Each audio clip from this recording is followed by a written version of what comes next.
में भी जलेगा। ठीक यही स्थिति देवर्षि नारद की हुई। जिन्हें श्राप लगा था कि क्षण भर से ज्यादा टिक नहीं सकते, उन देवर्षि नारद की समाधि लग गई।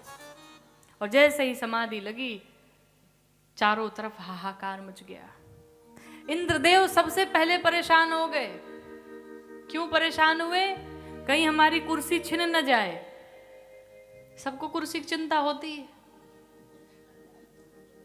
आप लोग को भी है। जितने लोग कुर्सी पर बैठे हैं वो अपने कुर्सी से हट नहीं सकते। हम उठे कोई और ना के बैठ जाए। तो देवराज इंद्र भी इसीलिए परेशान हो गए, कहीं कुर्सियां छिन न जाए। फिर कामदेव जी को भेजा, जाओ इनकी तपस्या भंग करो। कामदेव जी आए, लाख यत्न किए। अब सावधानी से सुनिएगा।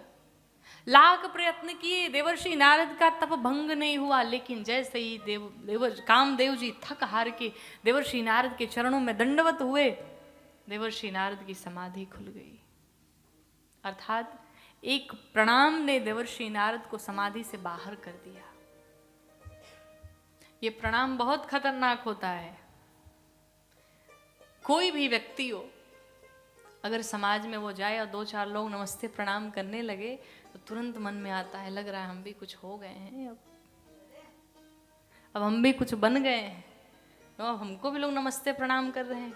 और जैसे ये बात मन में आती है, ये विचार मन में आता है, व्यक्ति के भीतर अहंकार आ जाता है और सब समाप्त हो जाता है। तो जिसे आगे बढ़ना हो वो प्रणाम से बच के रहे। एक लोग प्रणाम करें या 1000 लोग प्रणाम करें, आप तो बस वही बने रहिए जैसे पहले थे। और अगर वही बने रहे तो जीवन में आपको आगे बढ़ने से कोई रोक नहीं सकता।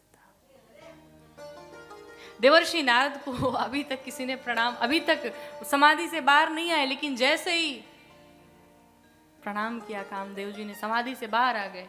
और जैसे बाहर आए, देखा चरणों में कामदेव जी पड़े हुए हैं, उठाया, क्षमा किया और कामदेव जी को विदा किया।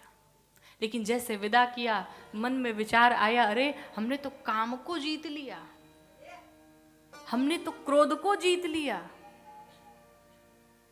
कोई ऐसा जीव है जो काम को जीत ले? लेकिन मैंने जीत लिया। और यही कामदेव थे, बाबा के पास पहुंचे, शंकर जी के पास, तो जला के भस्म कर डाला। यानी हम उनसे भी बड़े हो गए। चल के पहले उन्हीं को बताया जाए। पहुंचे बाबा के पास, जाकर के जैसे ही पहुंचे, प्रणाम किया। बाबा ने पूछा कहाँ थे, बड़े दिनों बाद दर्शन हुए। देवर्षि नारद ने कहा, सरकार आपकी कृपा से हमने काम को परास्त कर दिया, हमने काम को जीत लिया।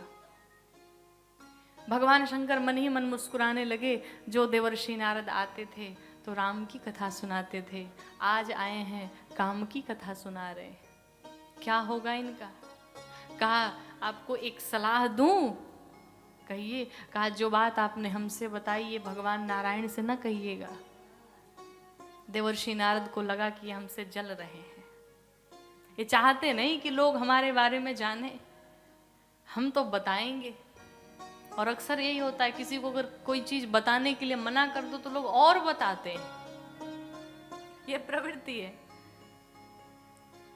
देवर्षि नारद पहुंचे भगवान नारायण के पास और यहाँ दर्शन करिए। जैसे देवर्षि नारद भगवान नारायण के पास पहुंचे, भगवान नारायण स्वयं उठ करके आए और देवर्षि नारद को प्रणाम किया।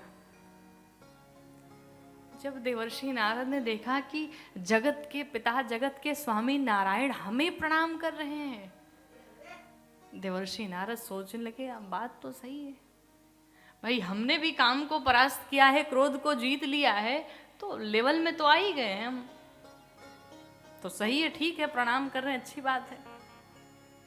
अब सोच रहे कोई बात कह देते तो हम अपनी बात बता देते। तब तक भगवान नारायण ने पूछा कि बहुते दीना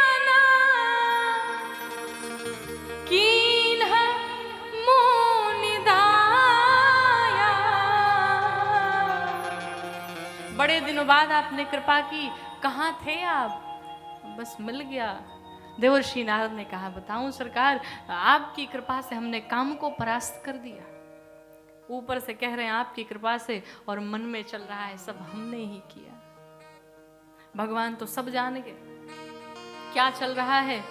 अब देखा कि भक्त के हृदय में बीज अहंकार रूपी पल रहा है, शीघ्र काटा नहीं गया तो बड़ा वृक्ष बन जाएगा जिससे मेरे भक्त का नुकसान हो जाएगा, और मैं ऐसा नहीं कर सकता। अपनी माया को प्रेरित किया, माया का ही नगर बनाया। उस नगर का नाम था श्रीनगर, और उस नगर में शीलनिधि नाम के राजा रहने लगे। विश्व मोहिनी उनकी पुत्री रहने लगी।